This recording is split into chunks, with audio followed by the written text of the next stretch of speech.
السلام عليكم ورحمة الله وبركاته. اللهم صل وسلم وبارك على سيدنا محمد.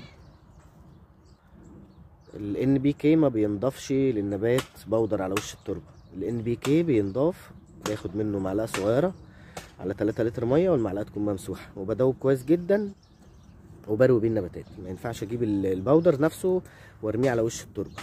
الخطأ اللي الناس بتقع فيه انه لهم اي حد قريبهم يجيب لهم شوية يوريا او شوية نترات ويقول لهم خدوا سمدوا ويحطوا كبشة والزرع كله يموت. لا، انت النهارده حتى لو جبت يوريا ونترات للزرع يبقى انت بتحفز ورق، بتحفز ورق. النباتات قصص بتحط حبايه، بتحط حبايتين، ما بتكترش يعني. يبقى ممنوع اضافه المركب المتوازن بودر. لو حطينا يوريا او نترات للنباتات بحط بنسبه بسيطه جدا، حبايه او حبايتين للقصيص، وبرده مش في اي وقت لان ده بيحفز اوراق بس. اللهم صل على سيدنا محمد. الهيومك والحديد ينفع يتخلطوا على بعض، ما يكونوا نوع جيد ينفع يتخلطوا على بعض، لكن الهيومك ما ينفعش يتضاف مع المركب المتوازن.